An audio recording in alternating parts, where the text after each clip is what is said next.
Hello and welcome back to Bookish, and welcome to a rainy morning on the Gulf Coast of Texas. No idea what the light's like in here today, but I'm just going to go with it this morning. And welcome to another one of my Saturday Hodgepodges. This is just a video in which I just talk about bookish things that have been going on. And I kind of titled this one Dude Bro Victober because I read a really dude bro-y kind of book, and I mean that in the best way, not in the, terrible way. I read my last Victorian novel, I think, for this Victober. It was a pretty dude bro title. That's Kidnapped by Robert Louis Stevenson. Last Victober, I read Treasure Island by Robert Louis Stevenson, which, I think we're conditioned, or society has told us, or culture has told us that these books by Stevenson are really kind of children's novels. And they're really not. There's a fair amount of murder and gore and bloodthirstiness and violence. And there's not necessarily a lot of kind of redeeming virtues that are being taught by those novels. Not that the main characters are bad, they're certainly heroic. But I've enjoyed both of them. I think I enjoyed Kidnapped more than Treasure Island because I think the story was just a little bit better on the whole, even though I will say, if you're not up for, kind of a long, grueling adventure across the wastes of Scotland, across the Scottish Highlands, then maybe Kidnapped's not for you. But for me, it just moved really quickly. I really like the characters in it a lot. Alan Breck will be one of those characters that I remember for a long time. And in a real way, I'm kind of glad I saved Kidnapped for the last, because it's kind of like a little bit of a palate cleanser for me, and I'm not meaning this in any kind of negative way. I enjoy reading Victorian literature, and I've enjoyed almost all the books that I've read so far, with the exception maybe of the last 140 pages of Wuthering Heights. I've enjoyed The Warden. I kind of enjoyed Far from the Madding Crowd. I liked Silas Marner. I've kind of had a pretty good reading Victober, but it's nice. For me, anyway, it's nice sometimes to read a novel that's just about adventure, that's just about action, which there's, zero romance at all. Their marriage and weddings are not at the heart of it, but instead scheming uncles and kidnappers and Highland lords who are on the run from rival clansmen in the English army, and it was just kind of a nice, fun story. I wouldn't, say that Kidnapped or Treasure Island are necessarily, serious works of literature, but they were a lot of fun for me, and so I enjoyed getting to finish Kidnapped. After that, I jumped into With Both Feet. Wow, this is not a very good thing. Let me hold up the book cover, the jacket, which I taken off. The biography of Queen Victoria that I was going to read this month by Lucy Worsley.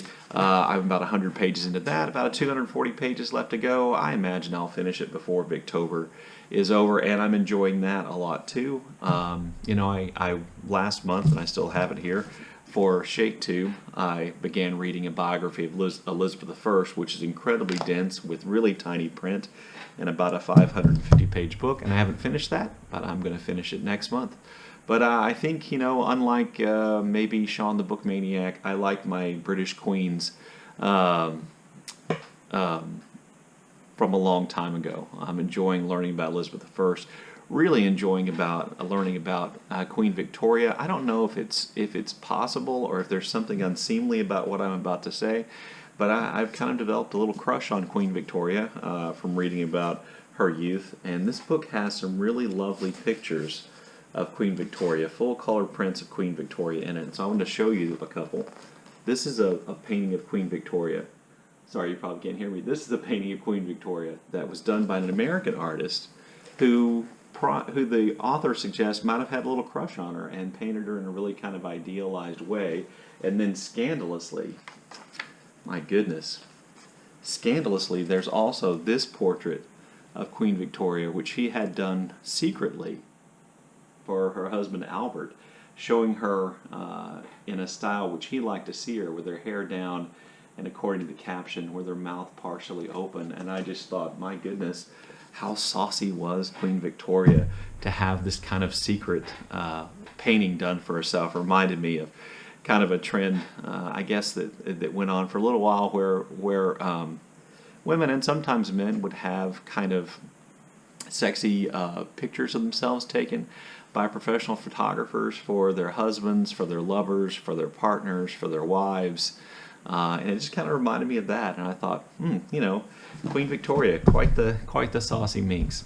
So that's kind of where I'm on Victober. I've enjoyed it. Kind of disappointed to see it end, but also looking forward to Nonfiction November, despite what my last video suggested.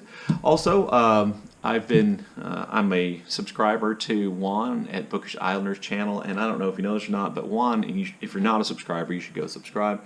Juan has been reading kind of not through the stories of John Cheever, but, you know, picking and choosing and bouncing back and forth within the stories of John Cheever. And that just reminded me of, you know, what a great short story writer I think Cheever was. I bought my copy of the complete stories of John Cheever a long time ago, and it's this kind of mass market small paperback with the, you know, non-acid free paper, which has definitely yellowed over the years. And inside my copy of the complete stories of John Cheever, I found this little artifact which apparently I used as a bookmark. I remember buying this book in college, which I'm depressed to tell you that college for me was 30 plus years ago, and inside is this little artifact, which was my club membership card to Hastings Video, which was a local video rental place in the town where I went to college. But Hastings Video they also sold books. You can't see it, but they also sold books and movies and other things. And in the small town where I went to college, it was one of the few bookstores that actually existed, and you could go rent movies. And just the idea that there was a card, you know, that had that you had to have, and it had your like membership number written in hand on the back. And then my absolute favorite artifact on this card is not just the card itself, but I don't know if you can see it right there. That was my phone number, and you may notice that my phone number only had 5 digits. That's because in small towns like where I lived and went to college, you only had to dial 5 digits of a person's phone number to call them. And so the first 2 numbers I think were 5-6, but I'm not sure. But all they needed was the 02738, and that just cracked me up to remember, you know, or to think, wow, I'm so old that at one point you only had to dial 5 digits of a phone number. So I'm pretty sure that most of you are too young to remember something like that. By the way, while I'm on the topic of really kind of depressingly old man type things to remember, when I first moved into the dorm in college in 1985, the college had its own phone system. And your phone number was your room number. And so all you had to do to call somebody, we just had to know what number their building number was. And then you just called their room number, and the phone would ring in their room. So there's a little moment of nostalgia and old age for me. Oftentimes in these Hodgepodge videos, I like to shout out channels. So there are 2 channels that I wanted to shout out. These are definitely channels that should have more subscribers than me, which is kind of the theme I have in these things. One is a channel which calls itself the Codex Cantina, and they're 2 gentlemen, I believe, both of whom were teachers. I want to say they're like high school teachers who I don't think they live in the same place, but they make videos and they communicate with one another back and forth, and they get into some really in-depth, intense discussions of books. I found them through one of their comments, I think, on one of my Faulkner videos, I think is where I found them, and their videos are have incredibly high production values. The sound is impeccable, and it's just great and they have a sense of humor about their discussion of books. So if you go check them out, I'll leave a link to their channel below. And then also I wanted to draw your attention to another channel called WithTheClassics.